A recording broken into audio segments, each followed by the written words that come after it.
नमस्कार, मैं हूं सीपी सिन्हा। इस वक्त हम मौजूद है धमतरी जिले के वनांचल क्षेत्र। ये ऐसा क्षेत्र है जहां सप्त ऋषियों का गढ़ है। ये जो क्षेत्र है साधु संतों का गढ़ रहा है। इनका प्राचीन जो हमारे इतिहास में इस स्थान का नाम है, और जिस जगह पे अभी हम मौजूद है उस जगह का नाम है भीमा कोटेश्वर धाम, कोटाभर्री, ग्राम पंचायत डोंगाडूला, जहां भूईफोड़ बाबा भीमा कोटेश्वर का मंदिर है, जहां लोग लोग जो है आस्था लेके आते हैं और उनकी हर मुरादी, जो बाबा कोटेश्वर धाम उनकी हर मुरादी को जो है पूरा करते हैं। हमारे साथ मौजूद है यहाँ के पुजारी स्वामी सत्यनारायण महाराज जी। महाराज जी, आप मन के बहुत बहुत स्वागत है। धन्यवाद। हमारे दर्शक आपसे जानना चाहते हैं कि बाबा कोटेश्वर धाम का इतिहास, यहाँ कब से जो है यहाँ की स्थापना हुआ और लोग कहाँ कहाँ से आते हैं।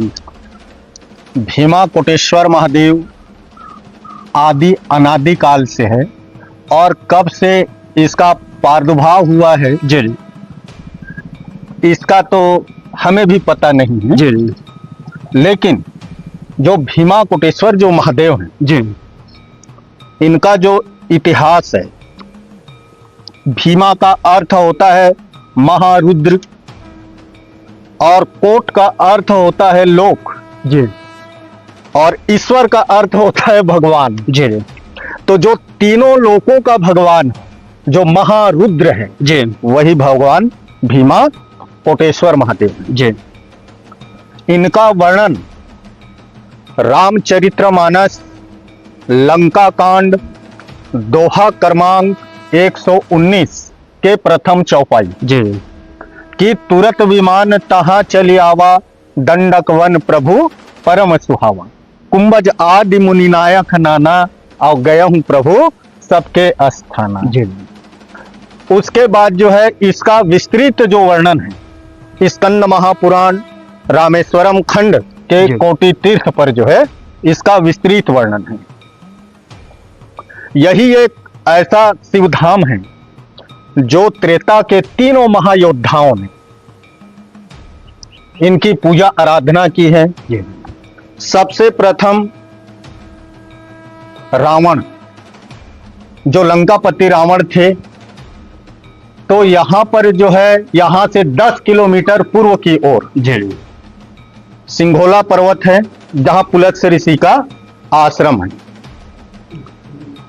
और रावण के पिताजी का नाम थे विश्रवा, और विश्रवा जी जो है जी उसका जो आश्रम है वो कुरुक्षेत्र में है। तो रावण जब अपने दादाजी से मिलने के लिए यहां पर जब आते थे जी, तो रावण अपने दादा से एक ही प्रश्न करता था कि मनुष्य जो है शक्ति संपन्न कैसे बने। जी। तो वो उन्होंने कहा कि बेटा सबसे पहले जाओ और भगवान की आराधना करो, तपस्या करो, उससे वरदान लो तो तुम शक्ति संपन्न बन जाओगे। जी तो यहां आके रावण ने तपस्या किया। उसके बाद परशुराम जी यहां से जो है आपका दक्षिण और पश्चिम के मध्य कोण जी नैटक में परसा पानी है, जहां परशुराम की तपोभूमि। जी। उन्होंने भगवान, पहले तो परशुराम का नाम राम था। जी। जब उन्होंने यहाँ के तपस्या किया अपने पिता के बदला लेने के लिए, दिव्यास्त्रों के संग्रह के लिए, जी, तो भगवान भोलेनाथ ने प्रसन्न होकर उनको दर्शन दिए और एक धनुष दिया, एक अक्षय तर्कस दिया और एक परसा दिया। जी। तब भगवान भीमा कोटेश्वर ने ही कहा कि बेटा आज से तुम राम नहीं, आज से परशुराम कहलाओगे। उसके बाद भगवान श्री रामचंद्र जी, जी, मैं एक शार्ट रूप में बता दे रहा जी, हूँ, अब विस्तृत बताऊंगा जी, तो वो लंबा है। जी, जी, जब लंका पर विजय प्राप्त किए तो उनको 2 पाप लगा, एक कोटि पाप और एक ब्रह्म हत्या की पाप। तो ब्रह्म हत्या के पाप निवारण हेतु ओम नमो महानदी सप्तमुखी शुक्ला मकरवाहिनी ब्रह्म हस्तात परिभ्रष्टते सौम्य रूपणति शोभना। ये भी स्कंद पुराण ने ही गाया है हमारी महानदी की महिमा को, कि महानदी की महिमा इतनी महान है कि केवल एक बार अमावस्या पूर्णिमा में स्नान करने मात्र से समस्त पापों को धोकर उस मनुष्य को, उसकी जीवात्मा को मुक्त कर देता है।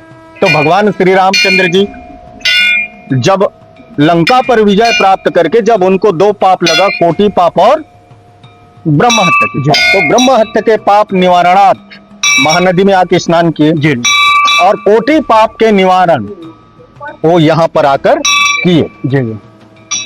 उन्होंने अपने साथ सप्तऋषियों को ले आया, हनुमान जी को, या जितने भी हैं उन सब को लेके आए।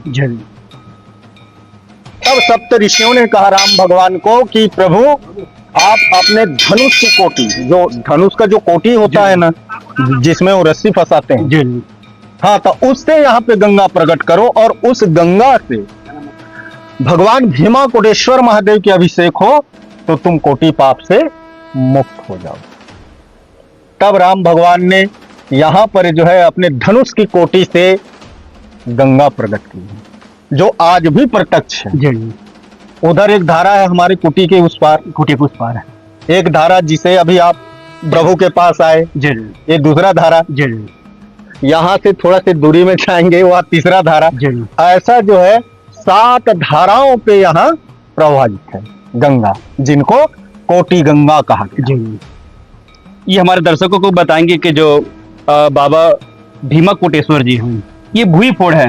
हाँ, स्वयंभू है, स्वयं जी। अब ये भगवान भीमा कोटेश्वर महादेव ये यहाँ पे जो है स्वयंभू उद्भव। जी। इनका प्रमाण क्या है? जैसे यहाँ कुछ श्रद्धालु बताते हैं कि यहाँ जो गाय का अगर आप दूध डालेंगे तो वो नीला, जी, ये जो है ये प्रत्यक्ष है। जी। और भारतवर्ष का यही एक शिवलिंग है जी, जो श्रद्धा के साथ अगर गाय के दूध का अभिषेक करें जी, तो वह दूध को तुरंत परिवर्तन कर देता और दूध नीला कलर का होता है। इसलिए इस भीमा कोटेश्वर महादेव का को एक नीलकंठ के रूप में भी जाना जाता है। जी। और दूसरा इसका ये शिवलिंग जो है स्वयं ऐसा हिलता है। जी।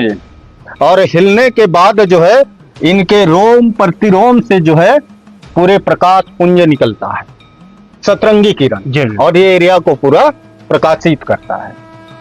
और इसका तीसरा प्रमाण ये जो वन क्षेत्र है ये दंडक वन का नाग कुंजर वन क्षेत्र है। जी, वही हम चर्चा करने वाले थे ना। जी। ये जो वन क्षेत्र है ये नाग कुंजर वन क्षेत्र है और यहाँ आपको चलते फिरते नागों का दर्शन होगा। इस कोटेश्वर महादेव से इधर आप जाएंगे पूर्व की ओर, तो यही एक ऐसा वन है जहाँ इच्छाधारी नाग नागिन है। और इसके दक्षिण की ओर करकोटक नाग का स्थान है। और इसके पश्चिम की ओर करकोटक नाग का स्थान है। और इसके दक्षिण की ओर तक्षक नाग और दूध नाग का स्थान है।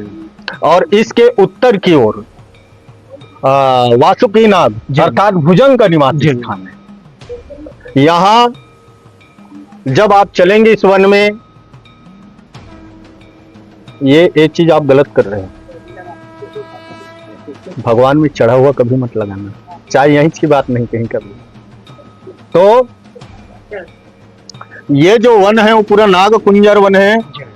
और यहाँ पर जब आप चल के देखेंगे तो हर 10 कदम पे आपको एक बीम मिलेगा और कोई ना कोई नाग मिलेगा। ये इसकी महत्व है, प्रमाणीकरण। इस क्षेत्र का बहुत सारे लोग जो है, जो ज्ञानी लोग हैं, उनका वर्णन करते हैं कि इस क्षेत्र में महानदी का उद्गम स्थल है, सप्तऋषियों का गढ़ है और रामायण काल से जुड़ा हुआ है। दशरथ राजा दशरथ जो है पुत्र यष्टि के लिए इस क्षेत्र में आए थे। इनके बारे में हमारे दर्शकों को बताएंगे। रामचरितमानस बालकांड पे इसका वर्णन है कि श्रृंग ऋषि वशिष्ठ बुलावा और पुत्रेष्ठी जस यज्ञ करावा।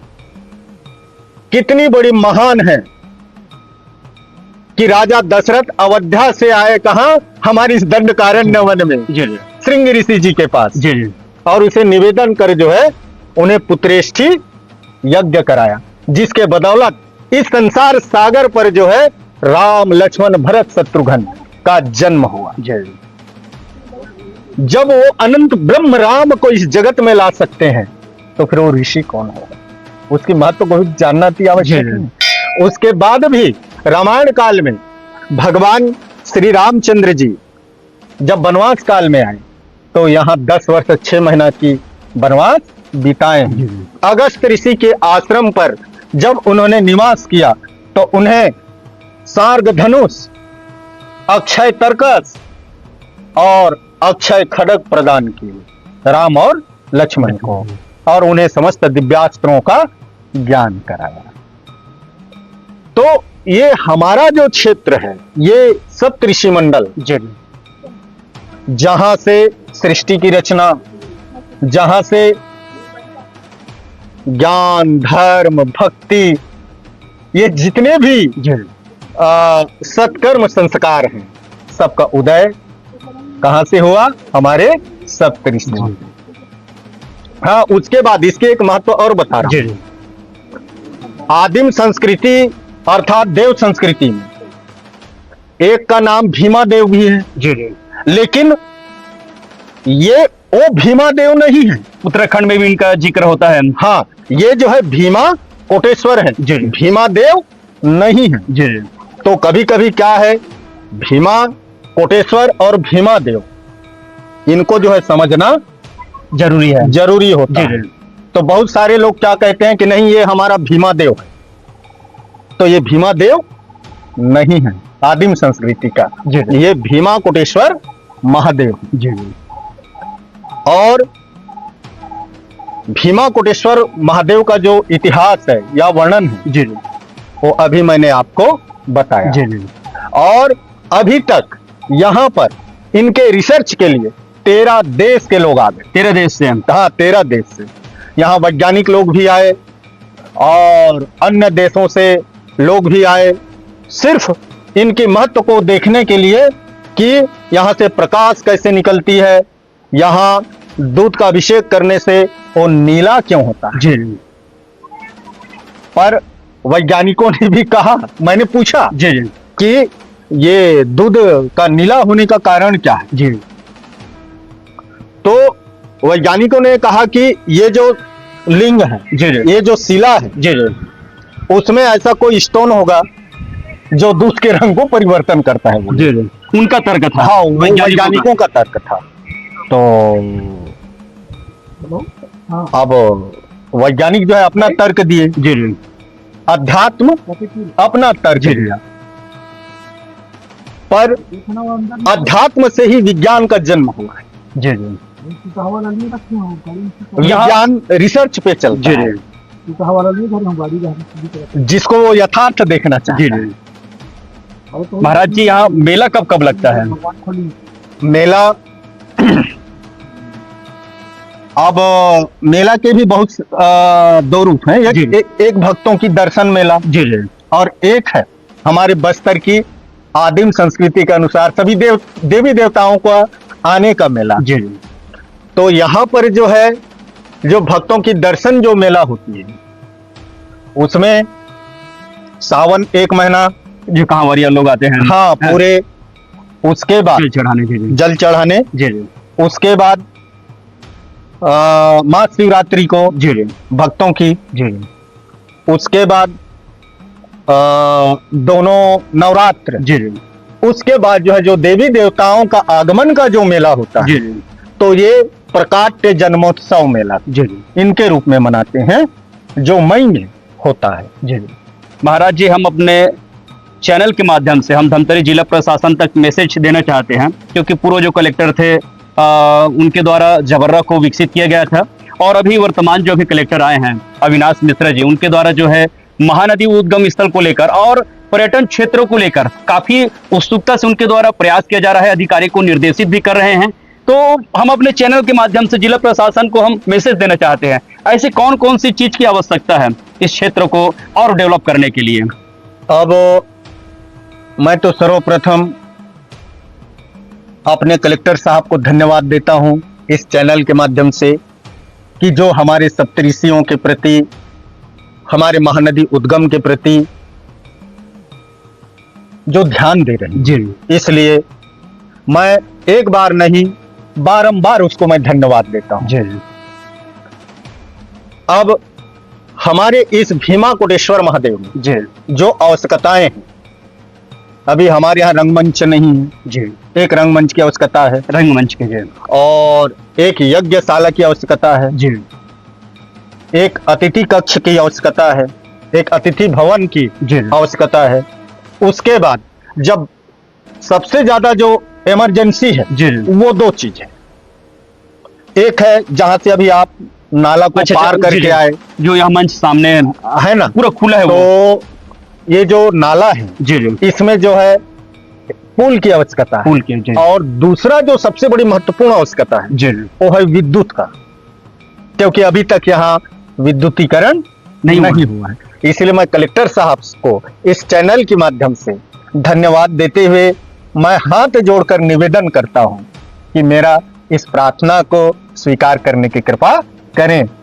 कम से कम इस धाम में प्रकाश लाने के लिए विद्युत लगवाने की कृपा करें। बिल्कुल कलेक्टर साहब इसको जरूर संज्ञान में लेंगे और संवेदनशील कलेक्टर है और काफी अच्छा उनके द्वारा जो है प्रयास जो है धमतरी जिले के जो पर्यटन क्षेत्र है, धार्मिक स्थल है, उनको लेकर अच्छा उनके द्वारा प्रयास किया जा रहा है। हम बिल्कुल उम्मीद नहीं बल्कि उनसे 100% ये अपेक्षा और उम्मीद है कि वो जरूर करेंगे ये। क्योंकि मैं इसलिए निवेदन कर रहा हूं क्योंकि यही एक भीमा कोटेश्वर महादेव का जो शिवलिंग है जी जो पूरे भारतवर्ष में जो दूध के रंग को परिवर्तन करता जी है। जी बाकी में होता है नहीं होता है तो नहीं जानता। यहाँ अधिकतर कलेक्टर जब भी नगरी का दौरा करते हैं, नगरी विकास खंड का, वनांचल क्षेत्र का, तो यहाँ जरूर आते हैं। अभी हमारे जो वर्तमान कलेक्टर है मिश्रा, अविनाश मिश्रा सर, वो अभी आए कि नहीं नहीं आए? नहीं, अभी तक तो दर्शन नहीं अभी आएंगे। किए। अच्छा अच्छा जी वो जरूर वो आएंगे दर्शन करने यहाँ। जी जी।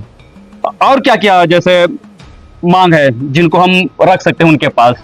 अभी मैंने आपको विदित कराया जी जी कि प्रथम पुलिया की आवश्यकता है, पुल लिखा है। द्वितीय जी विद्युत की आवश्यकता है, जी तृतीय यज्ञशाला की आवश्यकता है, चतुर्थ रंगमंच की आवश्यकता है और सबसे जो महत्वपूर्ण है जी वो है गौशाला। गौशाला, क्योंकि